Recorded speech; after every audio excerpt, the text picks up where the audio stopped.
ஆத்ம நண்பர்கள் அனைவருக்கும் என்னுடைய மாலை வணக்கத்தை சொல்லிக்கிறேன். பிரபஞ்சத்திற்கு ஒரு நன்றி சொல்லிக்கலாம். நம்மளுடைய குரு பிதாமக பிரம்ம ரிஷி பத்ரிஜி அவர்களுக்கு நம் அனைவருடைய வணக்கத்தையும் நன்றியும் தெரிவிச்சுக்கலாம். இந்த மகாவதார் பாபாஜி குழுவினருக்கும் இதற்கு பின்னால் எத்தனையோ பேர் தொடர்ந்து நீங்க பண்ணிக்கிட்டு இருவீங்க. உங்க அத்தனை பேருக்கும் இந்த குழுவில் எனக்கு பேச அழுத்தமைக்கு வணக்கத்தையும் நன்றியையும் தெரிவிச்சுக்கிறேன். நம்ம பதஞ்சலியின் யோக சூத்திரங்கள் அப்படின்னு சொல்லி, பதஞ்சலின்றவர் மிகப்பெரிய முனிவர். அவர் தியானத்தை பத்தி நிறைய சொல்லியிருக்காரு. அது அவருடைய யோக சூத்திரங்கள். அது புத்தரின் அஷ்டாங்க மார்க்கம் போல் இதுவும் 8 சூத்திரங்கள் இருக்கு. அதுல இன்னைக்கு ஒரு 4 பார்ப்போம். பிறகு நம்ம அடுத்த அடுத்த நிகழ்ச்சியில நம்ம அடுத்த 4 பார்ப்போம். தியான சாஸ்திரம் ஃபர்ஸ்ட் என்னன்னு கேட்டா நட்புணர்வை பற்றி தெரிந்து கொள்ள வேண்டும் என்றால் தியான சாஸ்திரத்தை தெரிந்து கொள்ள வேண்டும். சகல சிருஷ்டிகளுடன் சகல பிராணிகளுடன் நம்முடைய நட்பை நிலைப்படுத்தி கொள்ள வேண்டும். பரமசிவனுக்கு பாம்புடன் நட்பு, பார்வதிக்கு புலியுடன் நட்பு, விநாயகருக்கு எலியுடன் நட்பு, முருகருக்கு மயிலுடன் நட்பு. யோசிச்சு பாருங்களேன். இதெல்லாம் எதை உணர்த்துவதற்காக? நாம் என்ன நினைச்சிட்டு இருக்கோம்? இவங்களெல்லாம் வச்சு பூஜை பண்ணா போதும் அப்படின்னு நினைச்சுக்கிட்டு இருக்கோம். ஆனால் அது இல்லை. விலங்கினங்களுடன் நட்புறவுடன் இருக்க வேண்டும்.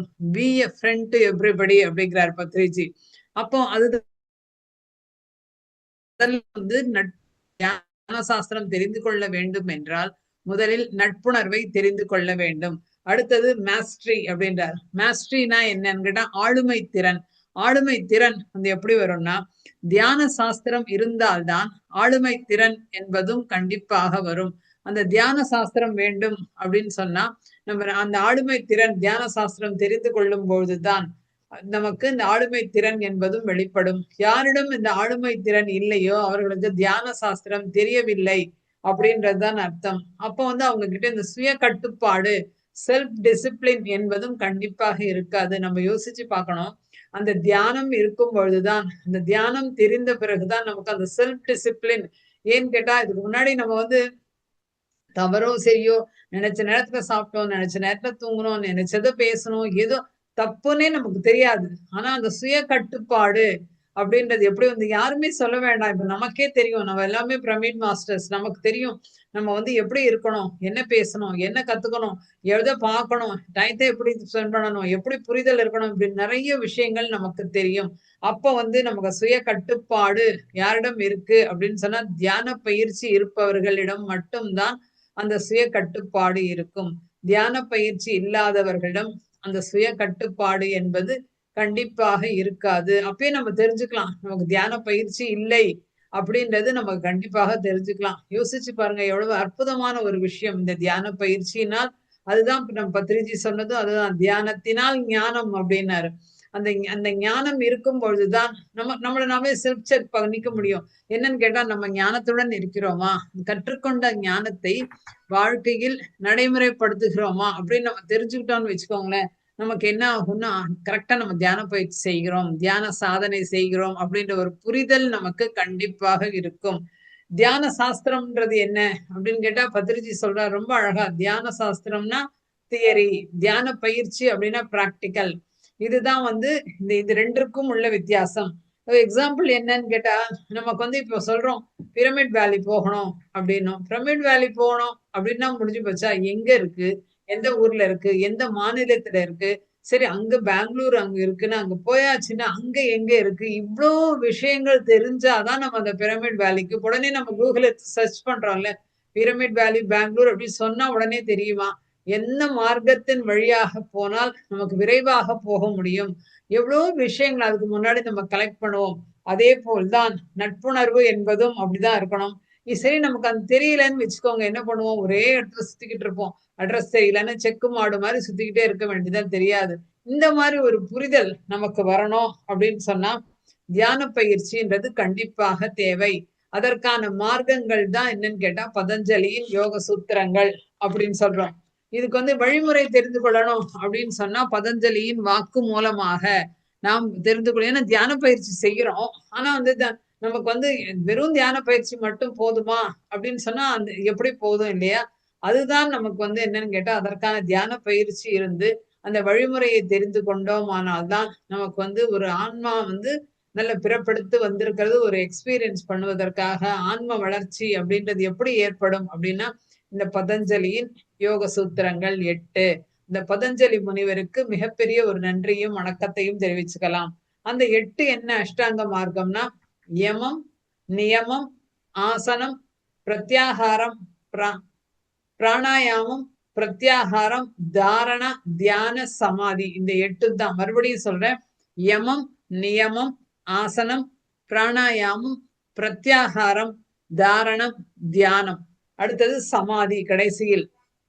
இதுல வந்து யமம்னா என்ன அப்படின்னு கேட்டா, பர்ஃபெக்ட் கண்ட்ரோல் ஆஃப் பிரின்சிபல்ஸ் அப்படின்றாங்க. யமம்ன்றது இது எல்லாமே சமஸ்கிருத வார்த்தைகள். நியமம்னா என்னன்னு கேட்டா, அந்த perfect control of day to day life effort, day to day லைஃப்ல இருக்க முயற்சி அப்படின்றது. இப்ப வந்து இன்னொன்னு வந்து பத்ரிஜி அது எப்படி நமக்கு அழகா நமக்கு பிரித்து கொடுத்திருக்கிறார் என்றால், யம நியம நிலையில் இருக்கும் பொழுது தியானம் தேவையில்லை. அப்போ வந்து அத சமாதிக்கு பிறகு கிடைக்கும் நிலைதான் நமக்கு யம நியமம் என்பது. அப்ப வந்து என்ன பண்ணுவோம், அது முன்னாடியே உங்ககிட்ட இருந்தா அந்த யமம் நியமத்துல இருந்தா தியானம் தேவையில்லை, தியான பயிற்சி செய்ய முடியாது, இப்போ தேவையில்லை, அடுத்த ஜென்மத்துல பாத்துக்கலாம், இல்லைன்னா வந்து சாப்பாடு, தூக்கம், கோபம், பொறாமை இதுலயே இருப்போம். அதனால் தியான சாஸ்திரம் என்பது ஆசனத்திலிருந்து ஆரம்பமாகிறது. பத்ரிஜி வந்து அதை மாத்திருக்காரு. யம நியமத்தை கடைசியில கொண்டு வந்திருக்காரு. நம்ம அடுத்து என்னன்னு கேட்டா, யம நியமம் வந்தாச்சு, அந்த நிலைக்கு நம்ம வந்துட்டோம்னா நம்ம தியானம் செய்ய மாட்டோம், எந்த ஒரு விஷயம் இது பண்ண மாட்டோம். அப்ப வந்து இந்த யம நியமத்தை கடைசியில் கொண்டு வருகிறார். அப்ப நம்ம இங்கேருந்து முதல்ல இருந்து என்ன பார்ப்போம் அப்படின்னு கேட்டா, ஆசனம். இதுதான் வந்து முதல் இது பத்ரிஜி கொண்டு வந்திருக்கிறது. பதஞ்சலி யோக சூத்திரத்துல நமக்கு பிரிச்சு புரியுற மாதிரின்றதுக்காக நமக்கு கொடுத்திருக்காரு. ஆசனம் அப்படின்னு சொன்னா நம்ம என்னன்னு கேட்டா, சுகஸ்திர ஆசனம். நம்ம தியானத்துக்கு உட்காரணும், உட்காரும் பொழுது நம்ம பாட்டுக்கு எப்படி வேணா உட்காரலாம் அப்படின்னு இல்லாம நல்ல சுகமா, நல்ல ஸ்திர ஆசனம்னா உடலுக்கு எந்த வலிகளும் இல்லாமல் நல்ல வந்து அமைதியா ஒரு இடத்துல நல்ல சாஞ்சு எப்படி வேணா உட்கார்ந்துக்கலாம். நம்மளுடைய தியானத்துல நம்ம இப்படிதான் உட்காரணும், மேலதான் உட்காரணும், கீழதான் அப்படி கிடையாது. உங்களுக்கு எப்படி வசதியோ, ஆனா உட்கார வேண்டும். ஏன்னு கேட்டால் படுத்துக்கொண்டு இருக்கு. சில பேர் கேட்பாங்க, ஏன் படுத்துக்கிட்டு பண்ணக்கூடாதான்? படுத்துக்கிட்டு பண்ணும் பொழுது தூங்கும் போது படுத்துக்கிறோம், அப்ப பிரபஞ்ச சக்தி கம்மியா தான் இருக்கும். ஆனா நீங்க உட்கார்ந்துக்கும் பொழுது தான் நமக்கு என்ன ஆகும், அந்த எனர்ஜி வந்து அந்த பிரம்மதந்திரம் வாயிலாக நம்ம சக்ராஸ் ஆக்டிவேட்டா இது எல்லாமே இருக்கும். அதனால் சுக ஸ்திர ஆசனம் வசதியாக ஆசன ஜெயம் அப்படிங்கிறாரு பத்ரிஜி. ஆசன ஜெயம்னா எல்லாத்துலயுமே ஜெயம், ஒரு வெற்றி இருக்கணும். நீங்க வந்து கொஞ்ச நேரம் உட்கார்ந்துட்டு எனக்கு கால் வலிக்குது, நான் கீழே உட்காந்துக்கிட்டோமா, இல்ல மேல காலை நீட்டி உட்காந்துக்கிட்டோமா, நடுவுல வந்து எந்த ஒரு டிஸ்டர்பன்ஸும் இருக்கக்கூடாது. அதுதான் ஆசன ஜெயம். ஆசன ஜெயம்னா, நீ 3 மணி நேரம் உட்கார போறியா, 2 மணி நேரம் உட்கார போறியா, நீ அந்த 2 மணி நேரத்திற்கு உன்னால் உட்கார முடியற அளவுக்கு நீ வந்து ஒரு நல்ல ஒரு ஸ்திரமான இடத்துல உட்காந்துக்கோ, நல்ல கன்வீனியன்ட்டுக்கா உட்காந்துக்கோ. இப்படி உட்காரணும், நடுவில் உட்காரணும் அதெல்லாம் சொல்லல. நல்ல சாஞ்சு நல்லா உட்கார்ந்து ஆசன ஜெயம். ஏன்னா உட்கார்றது முதல்ல, ஏன்னா நம்மளுடைய மனசு வந்து தியான ஸ்திதியில போகும்போது இங்க வலி இருக்கு, அங்க வலி இருக்கு, இந்த இடத்துல என்னால கை வச்சுக்க முடியல, இப்படிலாம் நம்ம சொல்லுவோம், கால் மடக்கி உட்கார முடியாது. இது எதுவுமே தேவையில்லை. பதஞ்சலி சொல்றது ஆசனம். ஃபர்ஸ்ட் தியானத்து என்ன இருக்கணும், நீ தியானம் பண்றப்ப முதல்ல என்ன இருக்கணும், உட்காரணும். அந்த உட்கார்ற போஸ்டர் எப்படி இருக்கணும் அப்படின்னு சொன்னா அந்த ஆசன ஜெயம், அதுதான் அஸ்திர ஆசனம் அப்படின்றார். அடுத்தது வந்து என்னன்னா பிராணாயாமம். பிராணாயாமம்னா என்னன்னா மந்திரங்கள், காயத்ரி ஜபம், ஓம் நமோ நாராயணா, இது எதுவுமே தேவையில்லை. சரீரத்தை கவனிச்ச பிறகு என்ன, உட்கார்ந்தாச்சு, நம்மளுடைய சரீரத்தை நம்ம வந்து பர்ஃபெக்டா ஒரு நல்ல ஒரு போஸ்டர்ல நல்லது. ஏன்னா பிரபஞ்ச சக்தி ஈர்க்க போறோம், நம்ம பிரபஞ்ச சக்தி வேணும்னு சொன்னா நம்ம கவனம் சிதறலாம இருக்கணும். அந்த கவனம் உடல் வந்து ஏதோ ஒரு வலிகளோ உபாதைகளோ இருந்தா நம்மளால சரியா உட்கார முடியாது. அப்ப எல்லா வயதினரும், ஏன்னா நம்ம தியானம் ஒரு சின்னவங்க உட்கார போறதுல எத்தனையோ வயசானவங்க உட்காருவாங்க. இப்ப அவங்களுக்கு ஏற்றாற் போல் அந்த ஃபர்ஸ்ட் உடல் வந்து நல்ல ஒரு முறையில உட்காரணும்.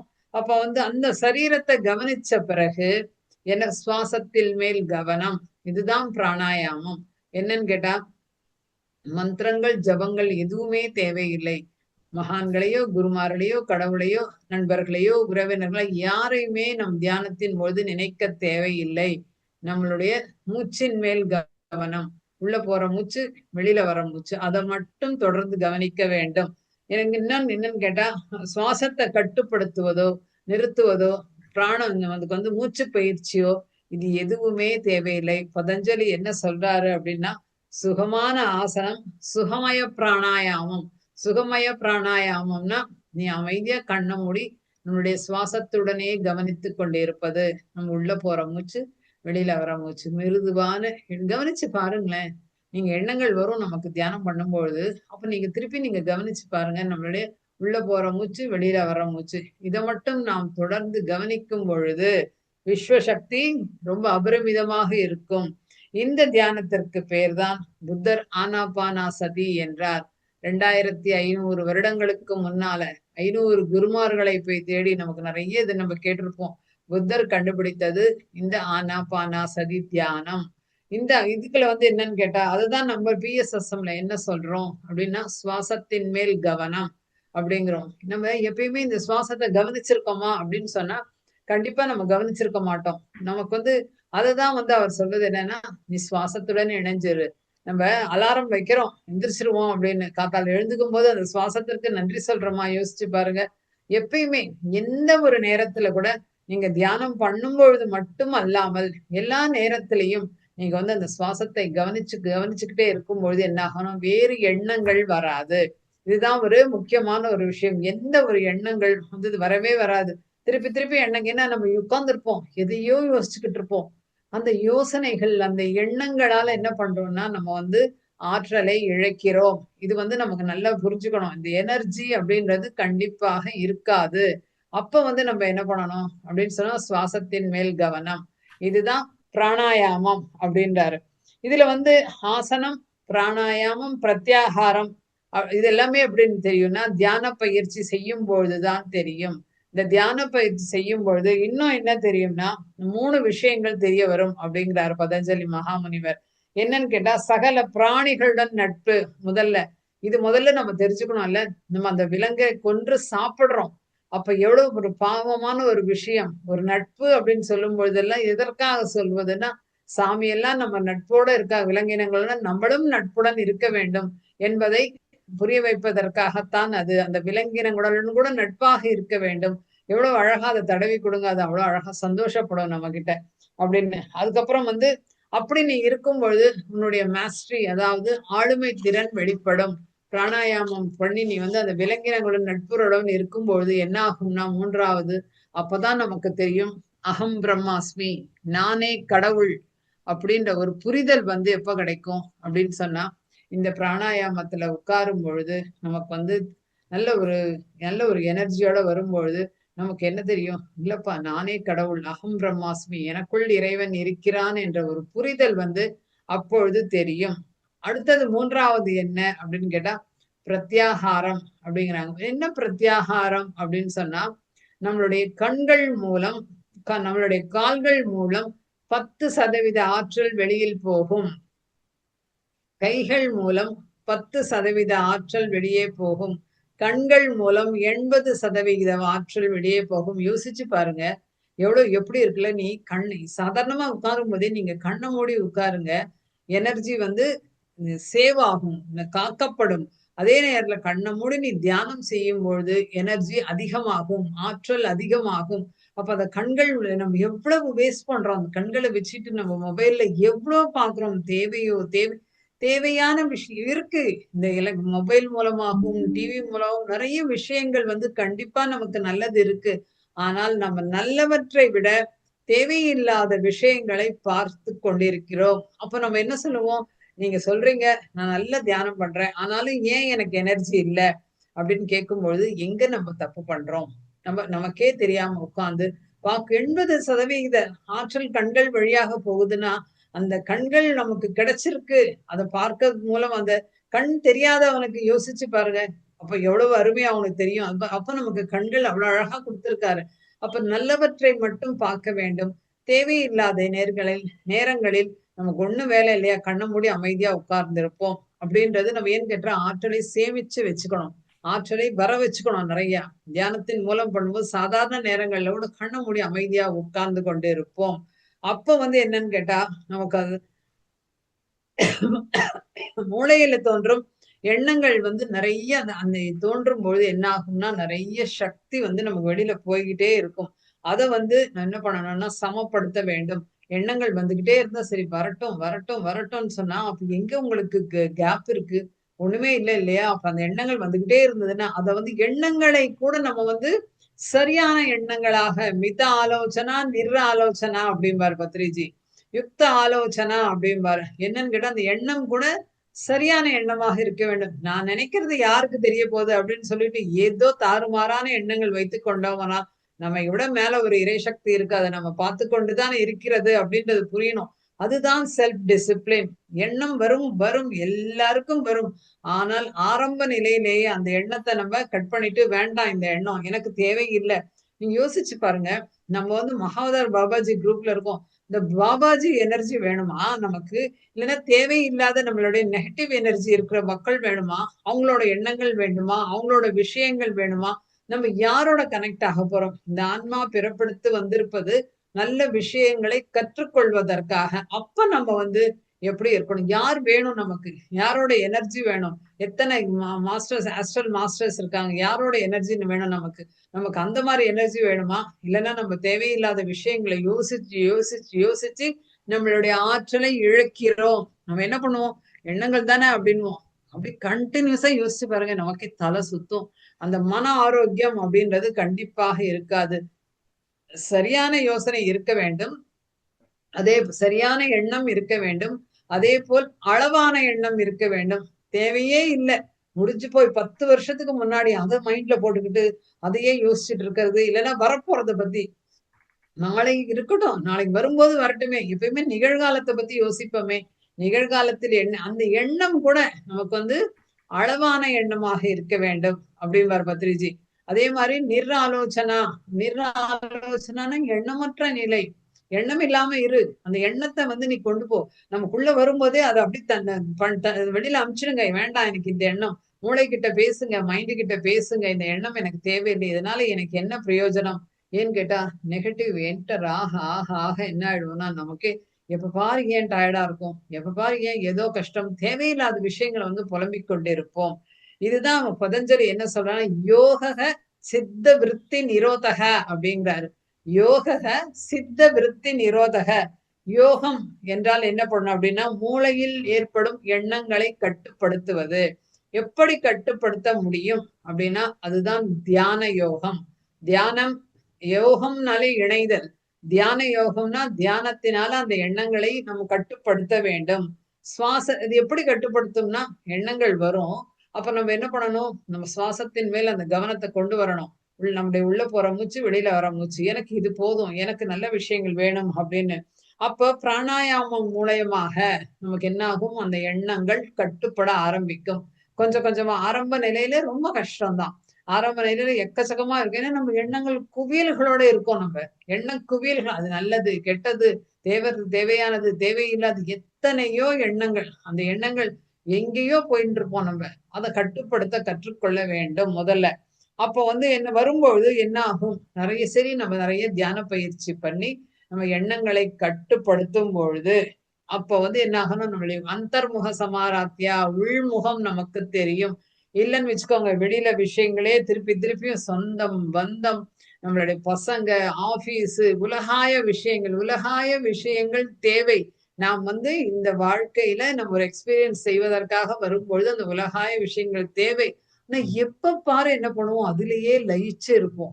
அப்ப நீ உனக்குள்ள நீ எப்ப பயணம் செய்வது அப்படின்னு பொழுதுதான் திருப்பி திருப்பி என்ன பண்ணுவோம், அதை வந்து கணவன் மனைவி உறவு இதுல எந்த பந்தங்கள் இதுலயே இருக்கும். ஆனால் இந்த பிராணாயாமம் செய்யும் பொழுது அது எல்லாம் வெளியில் வந்து உன்னுடைய உள்முகம் அப்படின்றது, உங்களை நீங்கள் யார் அப்படின்றது கண்டிப்பாக பார்க்க ஆரம்பிப்போம். அப்ப வந்து உள்ளிருக்கும் விஷயங்கள் வந்து சஞ்சரிக்க ஆரம்பிக்கும். அப்ப என்ன சஞ்சரிக்கணும்னா இந்த பௌதீக வாழ்க்கையில வந்து அதுலயே போய் நம்ம மாட்டிக்கிட்டு இருப்போம். அதோட வைப்ரேஷனே ஜாஸ்தி இருக்கும். அதை விட்டு விட்டு கொஞ்சம், அதுதான் டிட்டாச்மெண்ட் அப்படின்றது. அந்த டிட்டாச் வித் அட்டாச் அப்படின்னும். பற்றற்ற நிலை. தாமரை இலை தண்ணி போ வேண்டும், எல்லாருமே வேணும். யாரையும் யாரும் ஒதுக்க சொல்லவில்லை. யாரையும் நீ சந்நியாசம் வாங்கிக்கோன்னு சொல்லல. சம்சாரத்தில் நிர்வாணம். அப்ப அது நீ அதெல்லாம் செய்யின்னு யாரும் சொல்லல. அப்ப வந்து என்னன்னு கேட்டா நமக்கு வந்து இந்த மாதிரி பற்றற்ற நிலையில் இருக்கும் பொழுது அந்த உள்ளிருக்கும் விஷயங்கள் கிரகித்து என்ன அதை மட்டும் ரிசீவ் பண்ணிப்போம். அதுதான் என்னன்னு கேட்டா பிரத்யாகார நிலை அப்படின்றது. வெளியில் இருப்பது நமக்கு தேவையில்லை. வெளியில இருக்கும் விஷயம் நம்ம ஒரு விஷயமா 2 விஷயமா லட்சம் விஷயம் வச்சுட்டு இருப்போம் வெளி விவகாரம். அது தேவையில்லாமல் நீ யார்? நீ என்ன? நீ போன ஜென்மத்துல என்ன இருந்த? உன்னுடைய பர்ப்பஸ் ஆஃப் லைஃப் என்ன? உன்னுடைய 3ஆம் கண் அனுபவங்கள் என்ன? இது எல்லாமே தெரிய ஆரம்பிக்கும். அப்போ வந்து பாத்தீங்கன்னா, அந்த உள்ளிருக்கும் இருட்டு போய் ஒரு வெளிச்சம் வரும். ஆரம்பத்துல ஒரு இருட்டாவே இருக்கும். ஆரம்பத்துல ஒரே இருட்டு மயமா தான் இருக்கும். ஆனால் அதன் பிறகு என்ன ஆகும்? ஒரே ஒரு புள்ளி ஒரே ஒரு நல்ல ஒரு லைட் மாதிரி ஒரு புள்ளி வரும். வரும்பொழுது என்னன்னு கேட்டா கலர்ஸ் தெரியும். நிறைய மகான்கள் தெரிவாங்க. Astral masters தெரிவாங்க. இன்னொன்னு இது எல்லாருக்குமே தெரிய வேண்டும் என்ற கட்டாயம் இல்லை. எல்லாருமே சொல்லுவாங்க அவங்களுக்கு அந்த எக்ஸ்பீரியன்ஸ் வந்தது எனக்கு ஏன் வரல அப்படின்னு. எந்த ஆன்மாவிற்கு தேவையோ கண்டிப்பாக வரும். இன்னொன்னு அதற்கு தியான சாதனை என்பதும் ஜாஸ்தி பண்ணிக்கிட்டே இருக்கணும். நம்ம இத்தனை வருஷமா பண்றேன். நான் 1 மணி நேரம் தான் பண்றேன்னா, எவ்வளவு டைம் இருக்கு இல்லையா? கொஞ்சம் ஜாஸ்தி பண்றதுக்கு. அந்த மாதிரி செய்ய வேண்டும். அதற்கு அப்போ வந்து என்ன ஆகும்? நெறைய அருவிகள் தெரியும். கடவுள்மார்கள் தெரியும். நெறைய பேர் நம்ம கேட்டிருக்கோம். நான் அந்த உலகத்துக்கு போனேன், இந்த உலகத்துக்கு போனேன், இந்த மகான்கள பார்த்தேன் அப்படிலாம் சொல்லுவாங்க. தியான சாதனை எனர்ஜி ஜாஸ்தி இருக்கணும். நீ 3 மணி நேரம் தியானம் பண்ற. தியான ஸ்திதியில எவ்வளவு நேரம் இருக்கீங்க? இது நம்ம கேட்கணும். எடுத்த உடனே 3ஆம் கண் அனுபவம் இதெல்லாம் எப்படி வரும்? அதற்கேற்றாற்போல் நம்மளுடைய ஆற்றல் இருக்க வேண்டும். இருக்கும் பொழுதுதான் நமக்கு அந்த பிரத்யாகாரம் அப்படின்றது தெரியும். அப்ப வந்து என்னங்க எல்லாம் நம்ம எல்லாவற்றுக்குமே ஒரு பயிற்சி தேவை. ஒரு பெரிய மியூசிஷியன் ஆகணும்னு சொன்னா எவ்வளவு பாடுபட்டு எத்தனை பெரிய பயிற்சிகள் செஞ்சதுக்கு அப்புறம் தான் என்ன ஆகும்? ஒரு இசைக்கலைஞன் அப்படின்னு வரும். அப்ப அதே போலதான் தியான சாதனை செய்ய செய்ய செய்ய தியான பயிற்சி செய்யும் பொழுதுதான் நமக்கு இந்த இந்த தியான சாதனை செய்யும் பொழுது இந்த மாதிரி அனுபவங்கள் வரும். அதே போல வந்து என்ன பண்ணனா உள் விஷயங்களை எடுப்பதற்கு பிரயர் தான். உள்ளிருக்கும் விஷயங்களை தெரிந்து கொள்வதுதான் பிரத்யாகாரம். வெளியில் இருக்கும் விஷயங்கள் தேவையில்லை. உள்ளிருக்கும் ஞானத்தை தெரிந்து கொள்வதுதான். என்கிட்ட அதுதானே ஞானம் இருக்கு. தியானத்தினால் ஞானம். நம்ம இதுக்கு முன்னாடி யோசிச்சு பாருங்க. இதுக்கு முன்னாடி நினைச்சிருக்கோமா நம்ம? நமக்கு யாரு? நம்ம போன ஜென்மத்துல அது மாதிரிலாம் ஞாபகம் கூட வந்திருக்காது நமக்கு. போன ஜென்மத்துல எப்படி இருந்தோம்? 10 ஜென்மத்துல ஆனா அதெல்லாம் தெரியாம என்ன பண்ணுவோம்? ஏன் எனக்கு மட்டும் இந்த கஷ்டம்? எல்லாரும் நல்லா தானே இருக்காங்க. நான் மட்டும் ஏன் கஷ்டப்படுறேன்? இப்ப தெரியுது இல்லையா? We create our own reality அப்படின்னு நமக்கு வரும் நல்லதற்கும் தீயதற்கும் நாம் தான் காரணம் அப்படின்ற ஒரு புரிதல் நமக்கு எப்ப வந்தது? நம்ம அந்த பிரத்யாகாரம் தியானத்தில் உட்கார்ந்து வரும்பொழுதுதான் நமக்கு அந்த ஞானம் வந்தது. தியானம் வந்த பிறகுதான் சரி ஏதோ கஷ்டம் இருக்கா? நான் போன ஜென்மால என்ன பண்ணனோ? எத்தனை ஆடு கொன்னனோ? எத்தனை மாட்டை கொண்டு சாப்பிட்டனோ? எவ்வளவு விஷயங்கள் பண்ணனோ? என்ன கெடுதலா இது இருந்திருக்கணும்? என்கிட்ட நம்ம பண்ணியாச்சு கர்மா. அதற்கான பலன். அப்ப இந்த ஜென்மால நம்ம என்ன பண்ணணும் அப்படின்னா, நிறைய தியானம் செய்து அந்த கர்ம வினையின் வீரியத்தை குறைக்க முடியும். பிரத்தி அப்படின்னாலே ஆப்போசிட் அப்படின்னு வெளியில இருக்கும் விஷயங்களை இப்பயே பார்த்துக்கிட்டு இருப்போம். அந்த ஒலிகளையே கேட்போம். அது எல்லாமே ஞானேந்திரியங்கள் மூலியமாக கண், காது, மூக்கு இதன் மூலம் வருவது. ஆனால் உள்ளிருந்து ஒரு அகக்குரல் கேட்கும். அதுதான் பிரத்யாகாரம். உள்ளிருந்து வரும் ஆகாரம். அதுதான் வந்து இந்த ஆன்மாவிற்கு பிரத்யாகாரம். கண்மூடி உட்கார்ந்து இருக்கும் போது என்ன கடவுள் தெரிவார். சிவன், விஷ்ணு, நம்ம இறந்து போன அம்மா அப்பாக்கள் எல்லாருமே தெரியுவாங்க. நமக்கே ஆச்சரியமா இருக்கும். எப்படி தெரியுது இதுன்னு சொல்லிட்டு. அப்பதான் வந்து என்ன ஆகும்னா நசிகேதன் என்ன சொன்னார்னா இறந்த பிறகு என்ன ஆவோம் நம்ம அப்படின்னு கேட்டாரு. அதுக்கு வந்து இப்ப இல்ல சகல விதமான சௌபாகியங்கள் எல்லாம் தருகிறேன் அப்படின்னு கடவுள் சொன்னாராம். இல்ல இல்ல இறந்து போனவங்க வந்து என்ன பண்ணுவாங்க? என்ன ஆச்சு? மனைவி, மக்கள், குழந்தைகள் எல்லாருமே எங்க போனாங்க? இதை தெரிஞ்சுக்கணும் அப்படின்னு சொல்லலாம். அதனாலதான் நம்ம அதை தவிர நாம என்ன பண்றோம்? உலகாய விஷயங்கள் இருக்கிறோம். அதற்கும் மேலுலகங்கள் இருக்கு. நமக்கு தெரியும் 7 உலகங்கள் இருக்கு. அந்த உலகங்களை பற்றி இறந்து போனவர்கள் எங்க இந்த மாதிரி ஒரு ஞானத்தை தெரிந்து கொள்வதுதான் பிரத்யாகாரம் அப்படிம்போம். அப்போ வந்து என்ன பண்ணுவோம்? நம்ம வந்து நமக்கு நல்ல சம்பளம் வேணும், நல்ல வீடு வேணும், அது இதெல்லாம் கேட்க மாட்டோம். ஞானம் வேண்டும் அப்படின்னு கேட்போம். அந்த ஒரு வாட்டி அந்த அந்த இது நம்ம தியான நிலையில உட்கார்ந்து அந்த உள்ளிருக்கும் விஷயத்தை தெரிந்து கொண்ட பிறகு நமக்கு ஒரு ஞானம் கண்டிப்பாக கிடைக்கும். ஃபர்ஸ்ட் நம்ம என்ன பார்த்தோம்னா ஆசனம், ஸ்திர ஆசனம். நல்ல ரிலாக்ஸ்டா உட்கார்ந்து என்ஜாய் பண்ணி நம்ம வந்து உட்காரணும்னு பார்த்தோம். 2வது வந்து பிராணாயாமம். மூச்சின் மேல் கவனம். புத்தர் கண்டுபிடித்த இந்த தியானம் எப்பொழுதுமே சுவாசத்துடன் இணைந்திருப்பது. அதுதான் சுவாசமே குரு அப்படின்னாரு. மூன்றாவது நம்ம என்ன பார்த்தோம் அப்படின்னா பிரத்யாகாரம். பிரத்யாகாரம்னா வெளியில் இருக்கும் விஷயங்களே பார்த்துக்கிட்டு இருக்கோம். உள்ளிருக்கும் விஷயம், உனக்குள் இருக்கும் விஷயம், நீ யாரு, நீ யார், எதுக்கு வந்திருக்க, ஏன் வந்திருக்க, எந்த பர்பஸ்க்கு வந்திருக்க, இந்த மாதிரி விஷயங்கள் இந்த ஞானத்தை தருவதுதான் பிரத்யாகாரம். அடுத்தது என்ன நான்காவதுன்னா தாரணா அப்படிங்கிறாரு. தாரணா என்ன அப்படின்னா அப்படின்னா என்னன்னு கேட்டா போக்கஸ், கவனம். கவனம் எதன் மேல் கவனம் அப்படின்னா உன்னுடைய அனுபவங்கள் மேல் கவனம். இப்போ உனக்கு பிரத்யாகாரத்துல நிறைய விஷயங்கள் பார்த்த, நீ கடவுளை பார்த்தீங்க, இயற்கையை பார்த்தீங்க, அருவிகளை பார்த்தீங்க, அதன் மேல் கவனம் அப்படின்னாங்க. அப்ப வந்து என்ன ஆகும், என்ன வாசனை வருதோ அதன் மேல் இன்னும் தியானம் பண்ணும்போது ஒரு சிலருக்கு எதுவும் வாசனைகள் வரும், விபூதி வாசனைகள், ஊதுவத்தி வாசனைகள். அப்ப வந்து என்னன்னு கேட்டா இதன் மேல் கவனம் வரும் பொழுது, மூன்றாம் கண் திறக்கும் பொழுது ஆக்ஞா சக்கரம் இயங்கும் அப்படின்றது. ஆக்ஞா சக்கரம் இயங்க ஆரம்பிக்கும். 6 சக்கரங்கள் இருக்கு. மூலாதாரம், சுவாதிஷ்டானம், மணிப்பூடகம், அநாகதம், விசுக்தி, ஆக்ஞா. பூர்வ ஜென்ம கர்மாக்கள் போக வேண்டும். அதற்கு அது மொத்தமே விசுக்தம் அப்படின்னா ஆன பிறகுதான் நமக்கு நம்மளுடைய கர்மாக்கள் அத்தனையும் முடிந்த பிறகுதான் அந்த மூன்றாம் கண் திறக்கும். அதற்கு முன் கண்டிப்பாக முடியாது. அதுக்கு என்ன பண்ணணும் அப்படின்னா தியான சாதனை தொடர்ந்து செய்து நல்ல விஷயங்கள் இந்த ஜென்மால பண்ணும்போது என்ன ஆகும்னா நம்மளுடைய பிராரப்த கர்மா என்பது கண்டிப்பாக போகும். அப்போ வந்து என்ன ஆகும்னா மூன்றாம் கண் அனுபவம். ஏன்னா தெரிஞ்சு போச்சு, போன ஜென்மால தப்பு பண்ணிட்டோம், தெரியாம பண்ணிட்டோம், அறியாமையால பண்ணிட்டோம். இன்னைக்கு தியானம் கிடைச்சாச்சு நமக்கு. அந்த தியானத்தை நம்ம தொடர்ந்து செய்யணும்ன்றதே ஒரு நல்ல விஷயம். ஒரு விஷயம் நல்ல விஷயம் செய்யாமல் இருந்தால் கர்மா, தெரியாமல் நமக்கு தெரியாதுன்னு, ஆனா தெரிஞ்ச பிறகு செய்யாம இருந்தா அது அதோட மோசமான ஒரு கர்மா. அப்போ வந்து என்ன ஆகும், அந்த கர்மாக்கள் கர்ம வினையின் வீரியம் குறைவும். எத்தனை பேர் நம்ம அந்த என்ன எல்லாமே விஷக்தி ஆகணும் அப்படின்னு சொன்னா முடிஞ்சு போனோம், எல்லாமே அழிஞ்சு போனோம், பழைய கர்மாக்கள் எல்லாம் அழிஞ்சு போனோம். ஏன்னு கேட்டா நம்ம நிறைய ஜென்மாக்கள்ல என்னென்ன தவறுகள் செய்திருப்போம் அப்படின்றது கண்டிப்பாக தெரியாது. ஆனா அந்த கணக்கை நம்ம தீர்த்தே ஆக வேண்டும். கண்டிப்பாக நம்ம பண்ணியாச்சு. ஒரு மோர்ல வந்து ஒரு உப்பு போட்டாச்சு, ஜாஸ்தியா போட்டுட்டீங்க. ஆனா வந்து என்ன பண்ணணும், போட்டது எடுக்க முடியாது. அப்ப என்ன பண்ணுவோம், தண்ணியை ஊத்தி ஊத்தி நம்ம சரி பண்ணுவோம். அதே போல் நாம் என்ன பண்ணணும், அந்த செய்த கர்மாக்களுக்கான பலனை அனுபவித்துத்தான் ஆக வேண்டும். ஆனால் தியானம் செய்து சைவமாக இருந்து நிறைய தியான சாதனை தியானத்தை நிறைய பேருக்கு சொல்லித் தரும் பொழுது அந்த கர்ம வினையின் வீரியம் குறையும். அப்ப வந்து என்னன்னு கேட்டா அப்ப வந்து என்ன ஆகும்னா கணக்க தீர்ப்பதற்கு முன்னால என்ன ஆகும், விஷக்தி நிலை என்ன ஆகும், நிறைய பேச்சு வராது. நிறைய விஷயங்கள் வந்து நமக்கு பாவங்கள் செஞ்சதுனால நமக்கு கண் பார்வை நிறைய இதாகும். பட்டினி பஞ்சம் இந்த மாதிரி விஷயங்கள் இருக்கும். வாய் பேச முடியாது.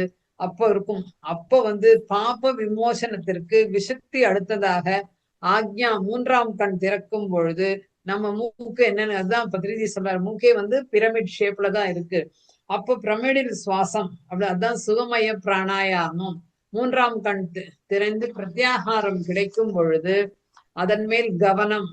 கவனம் சொன்னா உள்ளிருக்க அந்த விஷயம், நம்ம பார்த்த விஷயங்கள் மேல் தாரணா கவனம் பண்ணும்பொழுது இந்த உள்ள இருக்கும் விஷயம் வந்தது இல்லையா, விஷயம் அது எப்படி வந்தது, அது நம்ம அதன மேல நம்ம இந்த ஞானத்தை வளர்த்து கொள்வதற்காக நிறைய சஜன சாங்கத்தியம், நிறைய விஷயங்கள் கேட்க வேண்டும், நிறைய புத்தகங்கள் வாசிக்க வேண்டும். ஏன்னா நமக்கு வந்தாச்சு, ஒரு விஷயம் கிடைச்சாச்சு.